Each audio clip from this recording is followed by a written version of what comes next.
आजाद रहने के लिए आजाद किए गए लोग अपनी रवायत को खुदा के कलाम से भी ऊपर ले आते हैं। वो कहते नहीं साड़ियां रस्मां साड़ियां रवायात साढ़े प्यो दादा ने जड़ियां गल्लां कहियां सन वो कलाम को बातिल ठहरा देते थे। पौलुस ने जो हाईलाइट किया है कि मसीह ने तो तुम्हें आजाद रहने के लिए आजाद किया है, तुम फिर पुरानी बातों में फंसे हुए हो। तुम अभी तक वो नकम्मी और ज़ईफ बातें और रसूमात तुमने अभी तक नहीं उनको छोड़ा, लेकिन आपने इब्लीस को, दुनिया को, लोगों को ये बताना है मेरा ज़मीर आजाद हो चुका है, मैं एक आजाद ईमानदार हूं, मेरी आजादी की बुनियाद यीशु का कफारा, उसका लहू है।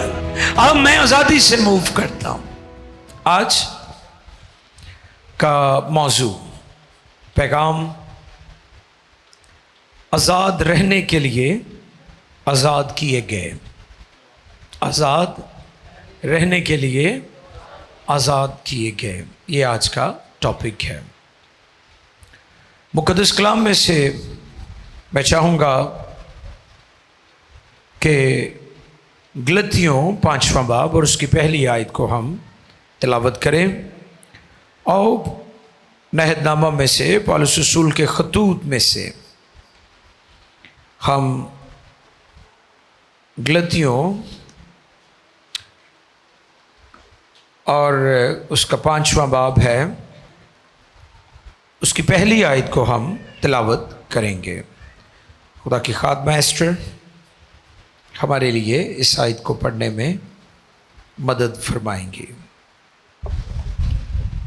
खुदावंद के कलाम मुक़द्दस में यूँ रकम है, मसीह ने हमें आज़ाद रहने के लिए, मसीह ने हमें आज़ाद रहने के लिए आज़ाद किया है, आज़ाद किया है, बस कायम रहो, बस कायम रहो और दोबारा गुलामी के जुए में ना जुतो। बहुत शुक्रिया। मुक़द्दस कलाम के पढ़े, सुने, समझे और कबूल किए जाने पर खुदावंद की इलाही बरकत सब कहें आमीन। दुनिया के हर मुल्क का अपना यौम आज़ादी है। पाकिस्तान का कौन सा डे है साल में जो हम फ्रीडम डे के तौर पर, इंडिपेंडेंस डे के तौर पर सेलिब्रेट करते हैं? सबको याद होगा 14 अगस्त, 14 अगस्त पूरे मुल्क में जश्न मनाया जाता है। इंडिया 15 अगस्त को जश्न आज़ादी मनाता है और अमेरिकन्स 4 जुलाई की 4 तारीख को अमेरिकन्स अपना आज़ादी डे, फ्रीडम डे सेलिब्रेट करते हैं। अब यहां पर लिखा है मसीह ने हमें आज़ाद रहने के लिए आज़ाद किया है, बस कायम रहो और दोबारा गुलामी के जुए में ना जुतो। गुलामी, जुआ यानी योग जो होता है उसकी मानिंद है। जैसे घोड़ों को, खच्चरों को, बैलों को, गधों को, आपको पता सांस डाले जाते हैं उनके बदन के ऊपर और लगाम डाली जाती है उनको कंट्रोल करने के लिए, और जब उनके ऊपर वो जुआ और वो बोझ और वो लगामें होती हैं तो जो उसका मालिक है वो उसे कंट्रोल कर सकता है। अब उनकी आज़ादी का कोई तस्वर ही नहीं है क्योंकि वो आज़ाद नहीं है। आज़ाद तो अपनी मर्जी कर सकता है, लेकिन जो है ही गुलाम, आज सुबह का पैगाम भी यही था, जो कोई गुनाह करता है वो गुनाह का गुलाम है। बस दोबारा गुनाह की गुलामी के जुए में ना जुतो।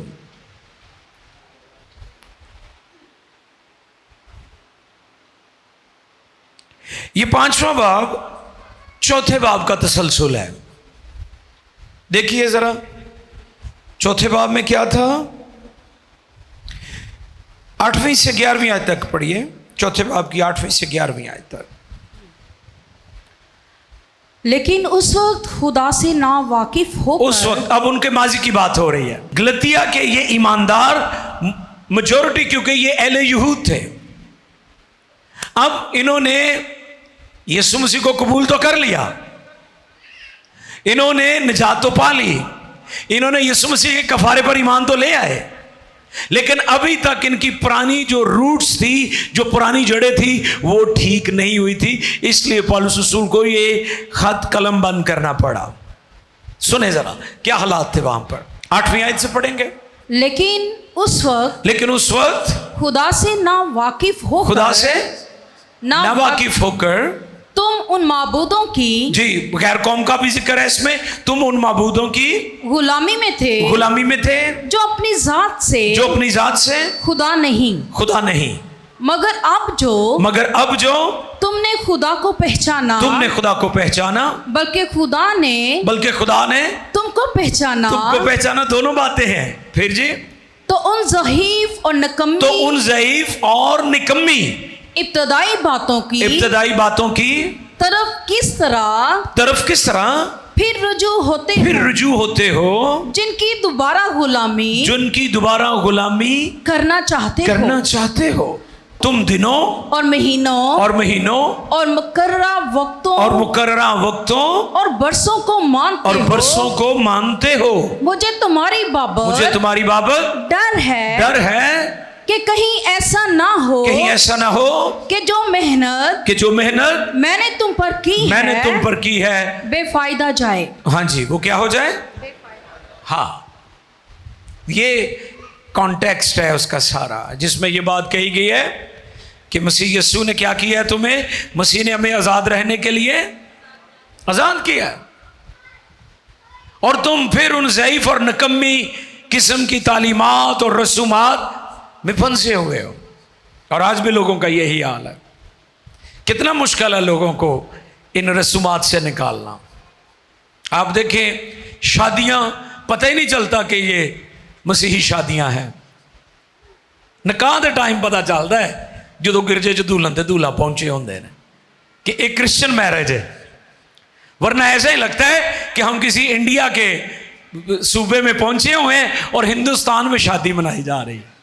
ऐसे ही है ना, वही रसूमात, वही तेल मेहंदियां और वही तौर तरीके और वही किस्म का लाइफस्टाइल हमने बनाया हुआ है। मसीही दुनिया में मुनफरिद है, मैं आपको बताना चाहता हूं। मसीही दुनिया में निराले हैं, ये दुनिया जैसे नहीं है। ये आपको अंडरस्टैंड करना होगा कि हमने दुनिया के रंगों में नहीं रंगना। मुझे अपने लहू का रंग दे दे, कोई रंग तो हो मेरे जीने में। तो हम पता नहीं कौन कौन से रंग हैं हमारे, बहरूपिये जैसे होते हैं जो रूप धार लेते हैं। चर्च में हम ईमानदार और चर्च से बाहर हम गैर ईमानदार।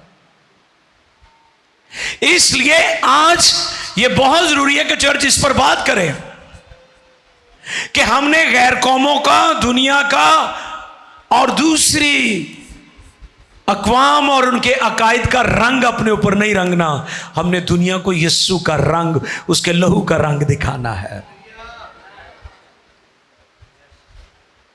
आप चर्च में भी क्रिश्चियन हैं, आप मार्केट प्लेस पर भी क्रिश्चियन हैं, आप शादी पर भी बताएं कि वी आर ट्रू क्रिश्चियन। हम दिखावे के मसीह नहीं हैं। उन्होंने यीशु को कबूल तो कर लिया था, लेकिन पुरानी और बेहुदा किस्म की रसूमात की जान नहीं छोड़ी थी। आज भी यही है। बहुत सारी शादियां इसलिए भी पचीदा हो जाती हैं, इसलिए भी झगड़े रगड़े हो जाते हैं, वहां पर रसूमात अदा करते वक्त लोगों की रिक्वायरमेंट और डिमांड्स पूरी नहीं होती। काश कि आज भी शादियां बाइबल के मुताबिक हों, वो शादियां कामयाब भी होंगे। लाखों करोड़ों रुपया लोग लगा देते हैं, शादी फिर नाकाम हो जाती है। और आज ही मुझे एक भाई कराची से हमारे दरमियान आए थे, वो बता रहे थे कि उनके कोई बाइबल स्टडी के ग्रुप में एक भाई आते हैं जो लॉयर हैं और वो अदालत में बतौर वकील काम करते हैं। तो वो बता रहे थे कि अफसोस के साथ कहना पड़ रहा है कि आज मसीहों में भी तलाक का जो है, जो नंबर है वो बढ़ता जा रहा है, जबकि बाइबल तलाक को सपोर्ट ही नहीं करते। बाइबल में मना किया गया है। इतना पैसा लगा के सब कुछ करके फिर भी शादी नाकाम होगी, इससे मुराद यह है कि शादी की बुनियाद खुदा के कलाम पर नहीं थी। शादियां सिर्फ वही कामयाब होती हैं जो कलाम की बुनियाद पर होती हैं। वो शादियां नाकाम हो जाती हैं जो सिर्फ महज रसूमात की बुनियाद पर होती हैं। तो वहां पर इस किस्म की रसूमात थी। तो पौलुस रसूल ने इस कॉन्टेक्स्ट में ये बात कही है कि मसीह ने हमें आज़ाद रहने के लिए आज़ाद किया है, बस कायम रहो और दोबारा गुलामी के जुए में, ये जुआ जैसे मैंने आपको बताया, जुआ चंडियां पा देता है, जुआ जख्मी कर देता है, जुआ योग जानवरों को, चौपायों को वक्त से पहले बूढ़ा कर देता और मार भी देता है। और जो लोग इन जुओं के नीचे हैं, लोग गलत लाइफस्टाइल की वजह से मकरूज हो जाते हैं। मैं पिछले दिनों पढ़ रहा था, किसी ने लिखा था कितने नादान और बेवकूफ हैं ये लोग कि शादी के दिन एक दिन नवी गड्डी च बह के दूल्हा नूं लैन चले जाते हैं, तो फिर सारी जिंदगी दोनों मियाँ बीवी मोटरसाइकिल ते घट्टा फकते रहते हैं एक दिन लई, और उस दिन लई इन्ने पैसे लाते ने और इतनी चीज़ें खरीदी जाती हैं कि वो क्या चीज़ें होती हैं कि वो पेटी जी पईयां रहंदियां ने। एक दिन ही पहनना होता ना, मेरी बहनें रिस्पॉन्ड कर रही क्योंकि उनको पता है कि जो फैंसी ड्रेस होता है वो एक दफ़ा ही पहना जाता है ना, फिर वो नया फैशन आ जाता है, नए डिज़ाइन दुनिया में आ जाते हो, कहते नहीं आए तो पुराना डिज़ाइन नहीं हूँ मैं पाना। आपने एक दिन के लिए अपने माँ बाप को, अपनी फैमिली को कितने बड़े कर्ज के नीचे आप लोगों ने डाल दिया है, छोड़ दिया है, और वो सारी जिंदगी उस कर्ज में पिसते रहते हैं। अगर ये शादियां कलाम के मुताबिक हो और इसमें रसूमात ना अदा की जाएं तो ये बहुत सिंपल और थोड़े पैसों में भी हो सकती हैं। और खानदान, हाँ, अगर आप बच्चों को कुछ देना चाहते हैं तो कैश या गोल्ड उनको दें ताकि फ्यूचर में वो अपने मामलात को उनसे मैनेज करें, वो बिजनेस करें, वो कामयाब हो, वो अपने बच्चों को तालीम दिलवा सकें। तो इसलिए ये चलते चलते मैंने कहा बहुत ज़रूरी है कि आपकी खिदमत में ये भी बात की जाए कि ये मैदियाँ, ये तेल, ये बिब्लिकल नहीं है। बाइबल का अपना एक कल्चर है। सो बराए करम दुनिया और कौमों के कल्चर को गडमड ना करें क्रिश्चियनिटी में। मसीही दुनिया में मुनफरद, निराले और खूबसूरत लोग हैं। आमीन। गुलाम की हालत, गुलाम की अपनी कोई मर्जी नहीं होती, जो उसका मालिक कहता है वही वो करता है। गुलामी क्या थी? सारी जिस्मानी बातें पौलुस ने उनको हाईलाइट किया। छठी आयत पढ़ें, गलतियों 5वें बाब की छठी आयत। और मसीह यीशु में ना तो खतना कुछ काम का है, उनके नजदीक खतना, सरकमसिजन जो है इसकी बड़ी वैल्यू थी। अब यहूदियों की बात हो रही है, क्योंकि अहले यहूद जो है खतने को बहुत ज़्यादा प्रायोरिटी देते हैं और वो समझते हैं कि हमारे पास जो सबसे मखतून होने की अलामत है वो खतना है। तो यहाँ पर पौलुस रसूल ने हाईलाइट किया है कि तुम जिस्मानी खतने की बात करते हो, हमारे दिल का खतना हुआ है। आमीन। और फिर क्या कहते हैं, सुने जरा। और मसीह यीशु में, और मसीह यीशु में ना तो खतना कुछ काम का है, हाँ, ना तो खतना कुछ काम का है, ना मखतूनी, ना मखतूनी, मगर ईमान मोहब्बत की राह से असर करता है। फेथ। अगर तुम्हारा जिस्मानी खतना हुआ है और ईमान से बिल्कुल खाली हो तो खतना किसी काम का नहीं, और ना मखतूनी भी कोई चीज नहीं है। आज भी मुझे अफसोस के साथ कहना पड़ता है, सोशल मीडिया पर मैंने देखा है बहुत सारे ऐसे लोग जो मसीहों को दोबारा इन पुरानी रसूमात की तरफ लेकर जाना चाहते हैं। चांद और ईदें, नरसिंगों की ईदें और रसूमात और दिखावा और ज़ाहिरीपन, उनको आज फिर वापस लेकर जाना चाहते हैं। जिन चीजों से यीशु ने हमें आजाद कर दिया है। पालूस ने यह खत इसलिए कलमबंद किया क्योंकि पालूस की मेहनत पर पानी फिर गया था। वो बार बार बरगश्ता हो रहे थे, वो बार बार गलत तालीमात की तरफ जा रहे थे। तो इसलिए पालूस रसूल ने इस खत को कलमबंद किया कि तुम खतने पर जोर देते हो, ज़ाहरी रसूमात पर जोर देते हो। यीशु ने तुम्हें आजाद किया है। तुम्हारे पास जो सबसे ताकतवर चीज है वो तुम्हारा ईमान है, योर फेथ। कौन सी चीजों से हमें आजादी की जरूरत है? सबसे पहले मौत के खौफ से। हालेलुया। एक मसीही जो इस दुनिया में रहता है, उसका यह कामिल भरोसा होना चाहिए कि अगर वो दुनिया से चला जाता है तो आसमान पर उसका जलाली और ताबनाक मुस्तकबिल है। इसलिए जब कोई मर जाए तो हम कहते हैं वो ग्लोरी में चला गया, वो जलाल में चला गया, वो घाटे से निकलकर फायदे की दुनिया में चला गया। पालूस ने क्या कहा? जीना मसीह और मरना नफा, प्रॉफिटेबल, नफे की बात। नफा कौन नहीं चाहता?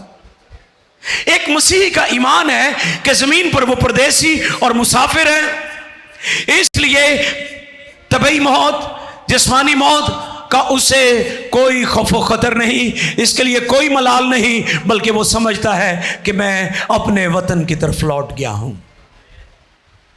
मैं जला वतन था, मैं परदेसी था, मैं ट्रैवल कर रहा था, but now I am going to back my home. मैं अपने घर वापस जा रहा हूं,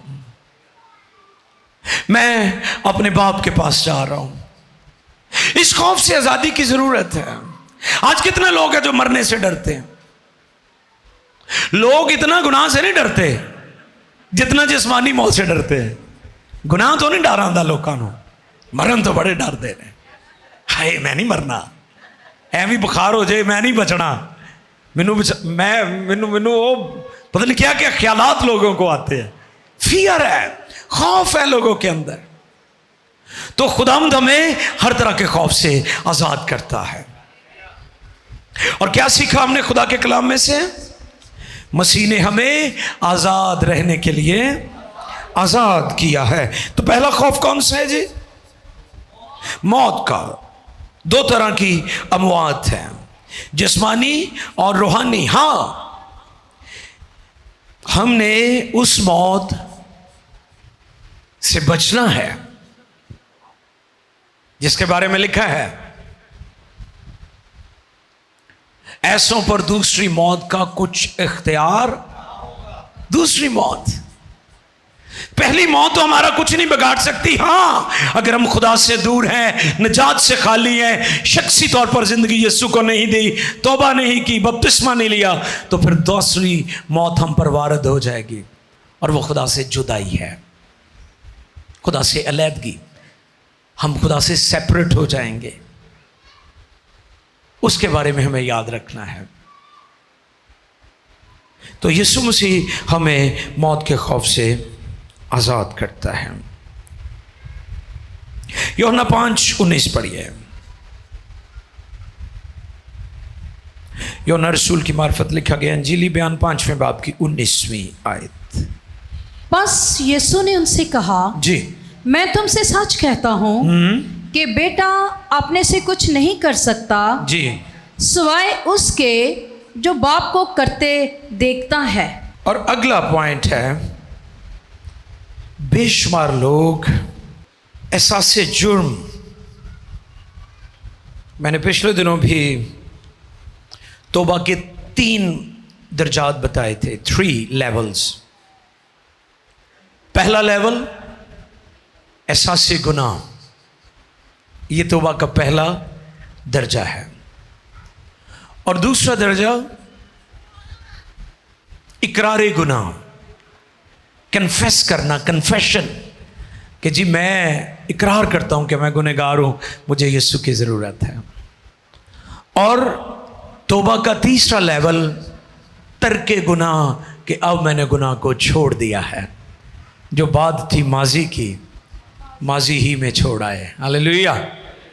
अगर आप जलाली और ताबनाक मुस्तकबिल चाहते हैं तो फिर आपको माजी से निकलना होगा, क्योंकि आपकी बरकत माजी में नहीं है। यीशु ने शागिर्दों को यह नहीं कहा पीछे वाले गांव में जाओ, खुदा यीशु ने कहा सामने वाले गांव में जाओ, वहां तुम्हें एक गधे का बच्चा मिलेगा। सामने वाले गांव में, पीछे वाले में नहीं। एहसास जुर्म से लोग आजाद ही नहीं हो पाते, इसी की मोटिवेशन में वो चलते हैं। और वो गुनाह बार बार क्यों करते हैं? वो गुनाह से निकल क्यों नहीं पाते हैं? वो एक आजाद जिंदगी को एंजॉय क्यों नहीं कर पाते? क्योंकि वो समझते हैं कि मैं गुनाह ही ने कर छड़े ने, मैनू माफी नहीं मिलनी, है ना।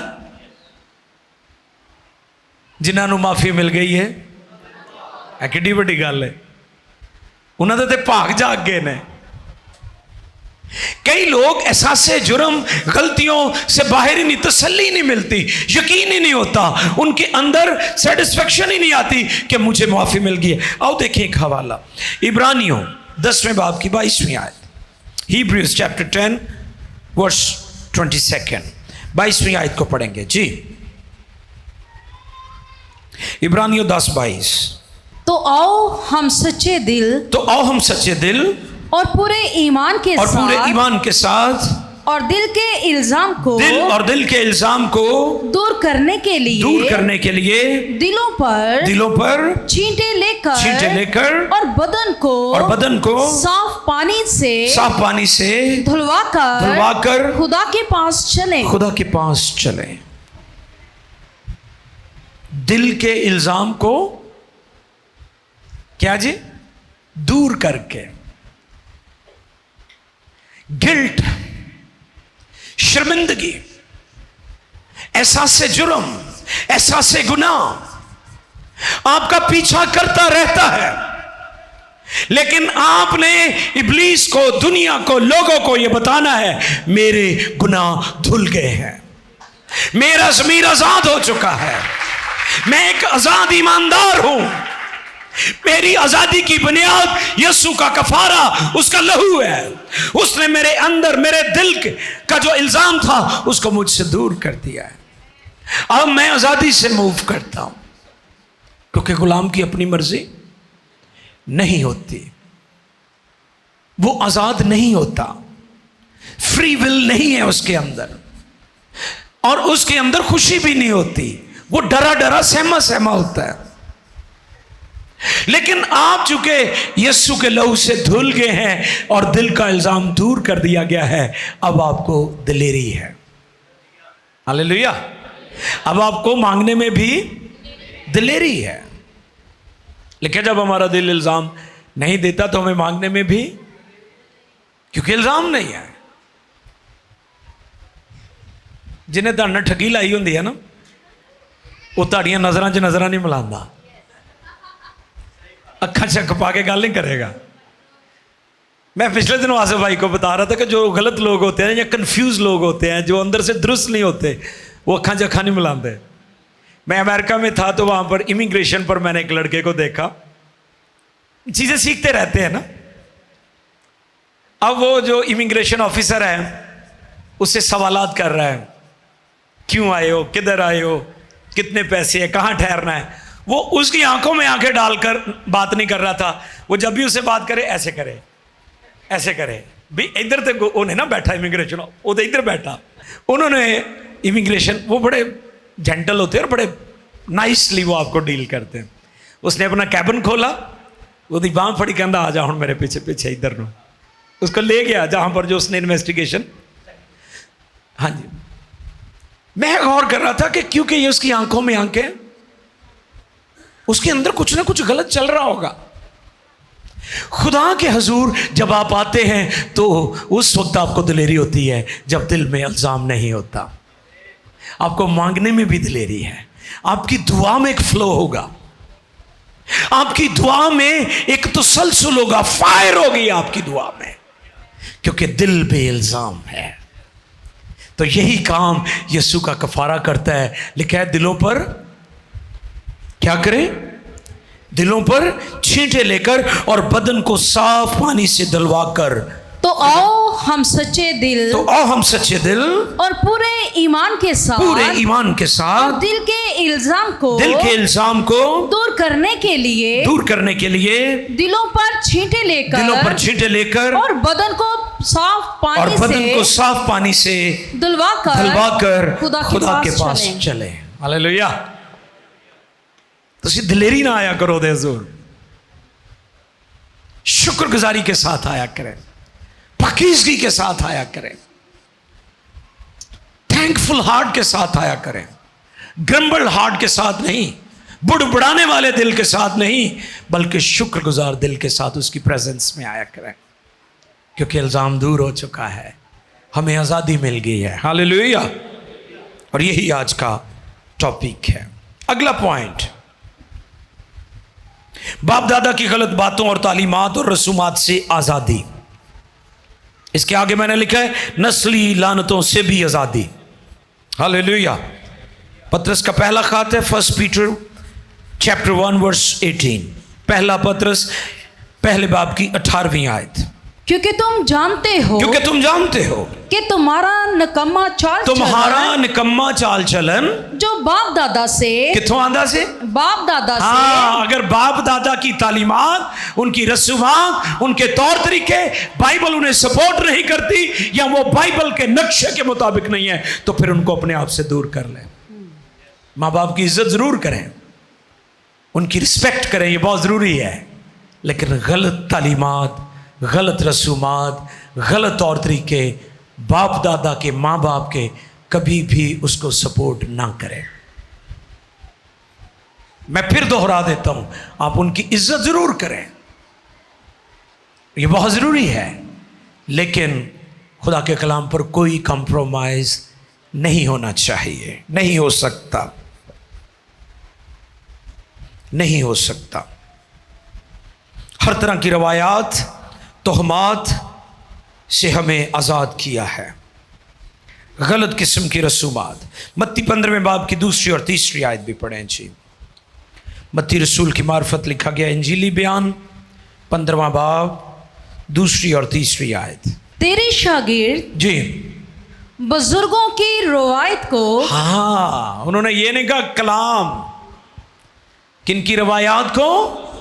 बुजुर्गों की इज्जत जरूर करें, लेकिन उन्होंने को रवायात उसी अपने कोल ही रखो। हाँ जी। इल्जाम क्या लगा रहे हैं? तेरे शागिर्द यीशु से बात कर रहे हैं, तेरे शागिर्द बुजुर्गों की रवायत को, हाँ जी, क्यों टाल देते हैं? रवायत को क्यों टाल देते हैं? कि खाना खाते वक्त हाथ नहीं धोते। उसने जवाब में उनसे कहा तुम अपनी रवायत से खुदा का हुक्म क्यों टाल देते हो? यानी लोग देखें कितने खतरनाक हैं, लोग अपनी रवायत को खुदा के कलाम से भी ऊपर ले आते हैं। वो कहते नहीं साड़ियां रस्मां, साड़ियां रवायात, साडे असूल, साडे प्यो दादा ने जड़ियां गल्लां कहियां सन, वो कलाम को बातिल ठहरा देते थे, और आज भी कर रहे हैं लोग।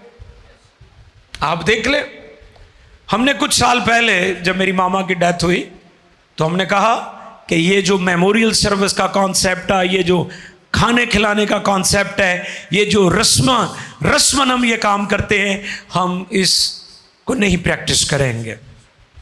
मुश्किल होता है, सारे कहेंगे जी वो रोटी पकाने तो डर गए ने, है ना। अक्सर लोग कहते हैं, उन्हें कहना ये 6-7 पुत्र ने, ये इन्ने बच्चे ने, कर ही नहीं सके, है ना, कहते हैं ऐसी लोग बातें। जी नहीं, हमने लोगों की बातों पर ध्यान नहीं देना, हमने खुदा के कलाम को अव्वल दर्जा देना है, ये तरजीह होनी चाहिए। यही प्रॉब्लम था वहां पर। पौलुस ने जो हाईलाइट किया है कि मसीह ने तो तुम्हें आजाद रहने के लिए आजाद किया है, तुम फिर पुरानी बातों में फंसे हुए हो। तुम अभी तक वो नकम्मी और ज़ईफ बातें और रसूमात तुमने अभी तक नहीं उनको छोड़ा। आप मसीही हैं भाई, आप मसीही होने का सबूत दे, दुनिया को बताए कि मसीही दुनिया जैसे नहीं है, ये मुनफरिद हैं, ये निराले हैं, ये यूनिक हैं और ये पाक हैं और ये दुनिया से अलग थलग हैं।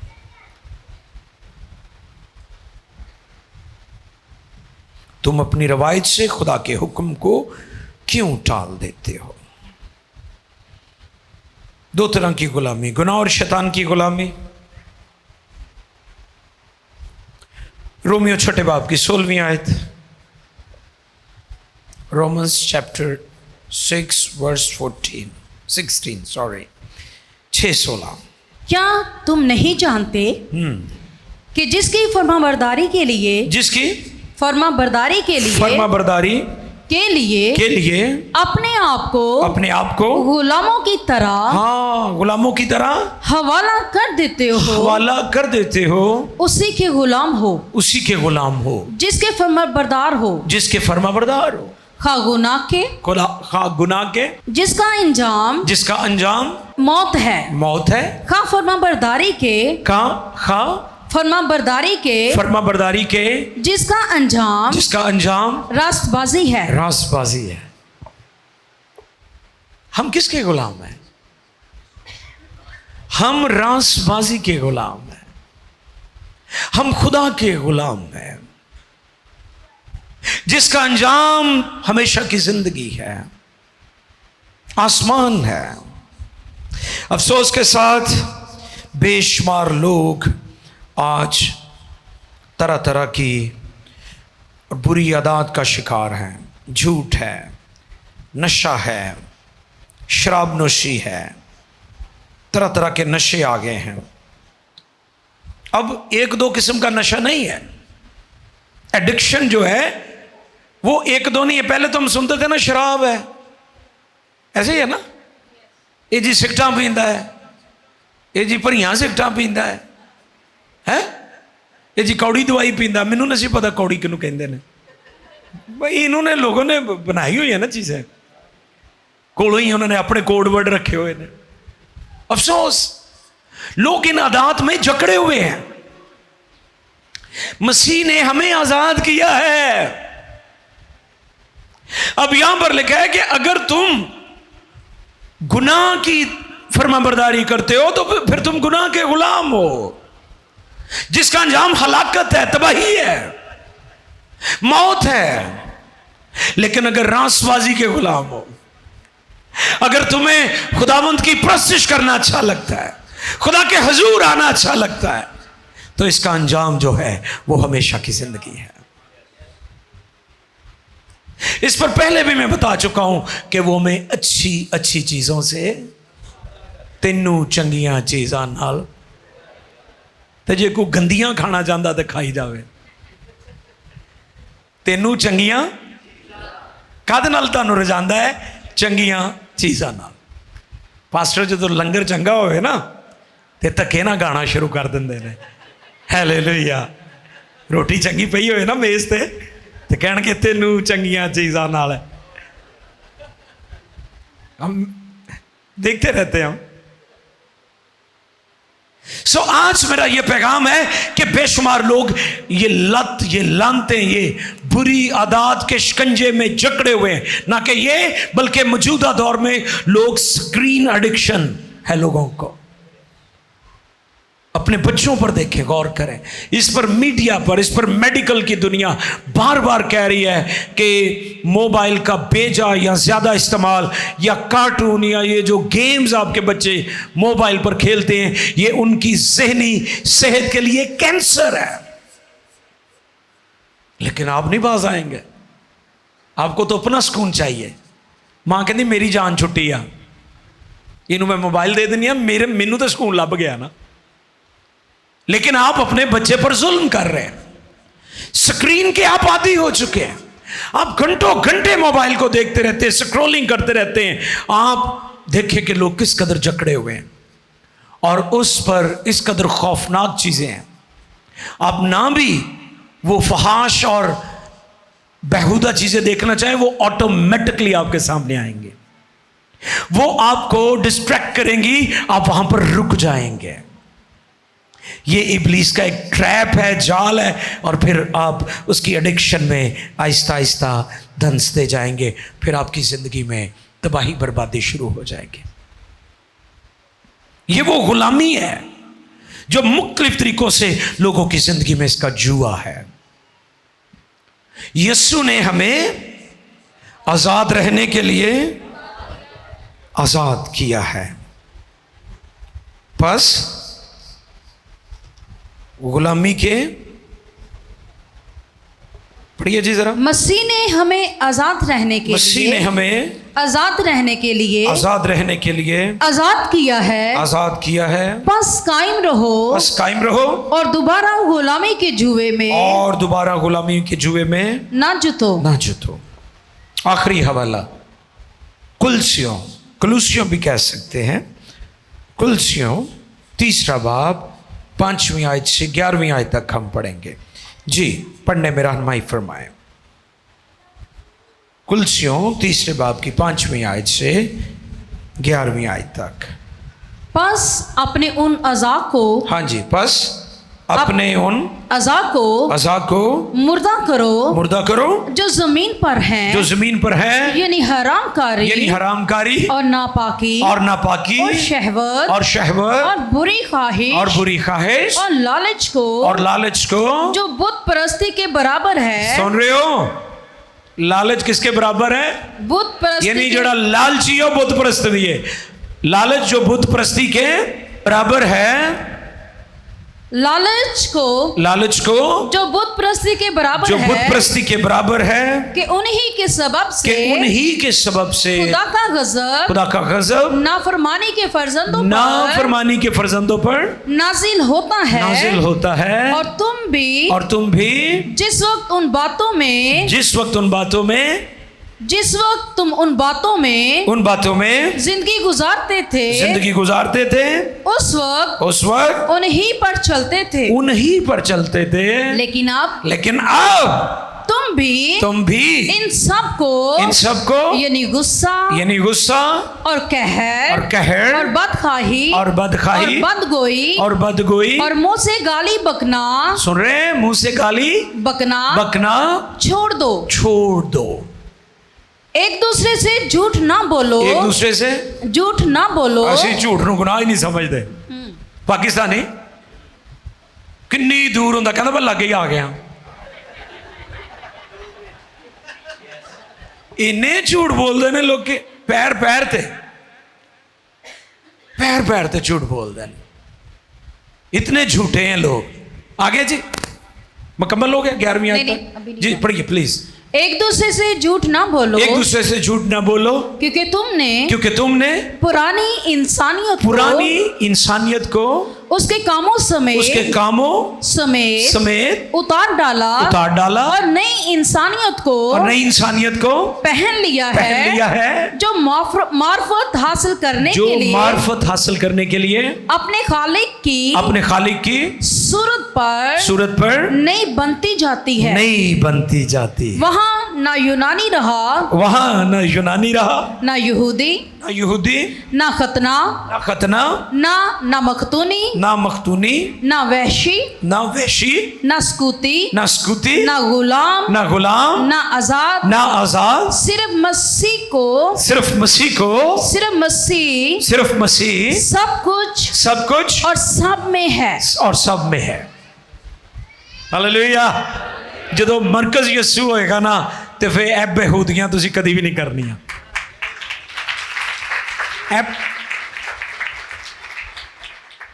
ਜਿਹੜਾ ਪੀਣ ਪਵਾਉਣ ਵਾਲਾ ਟੋਲਾ ਹੈ ਨਾ, ਉਹ ਤੁਹਾਨੂੰ ਇਸ ਲਈ ਉਲਟੀਆਂ ਸਿੱਧੀਆਂ ਦਲੀਲਾਂ ਦੇ ਕੇ ਸਾਬਤ ਕਰਨ ਦੀ ਕੋਸ਼ਿਸ਼ ਕਰਦਾ ਹੈ ਨਾ, उनका मरकज यीशु नहीं है। अगर मरकज यीशु है, सब कुछ यीशु है, तो फिर ये चीजें आपकी जिंदगी में कोई अहमियत नहीं रखती। इसलिए आज का पैगाम है, आजाद रहने के लिए आजाद किए गए। मसीह ने हमें आज़ाद रहने के लिए आज़ाद किया है, बस कायम रहो और दोबारा गुलामी के जुए में ना जो। तो आंखें बंद कीजिए, आंखें बंद कीजिए। We praise you Lord। मसीह यीशु ने हमें आज़ाद रहने के लिए आज़ाद किया है। गौर करें कि क्या आप किसी बुरी आदत के गुलाम तो नहीं? हो सकता है छिप छिप कर आप सिगरेट पीते हैं, शराब पीते हैं, या किसी भी तरह का नशा करते हैं, या बदी बुराई आपकी जिंदगी में है। मेरी बहन, मेरे भाई,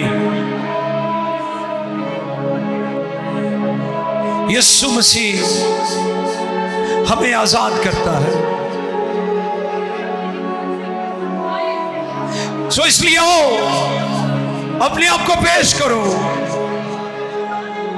और उससे कहो, खुदा मेरे दिल के इल्जाम को दूर कर, ताकि मुझे मांगने में भी दलेरी हो, मुझे अंडरस्टैंडिंग दे, ताकि मेरा मरकज तू हो, यीशु ही हो, यीशु ही सब कुछ है, यीशु मेरा मरकज है।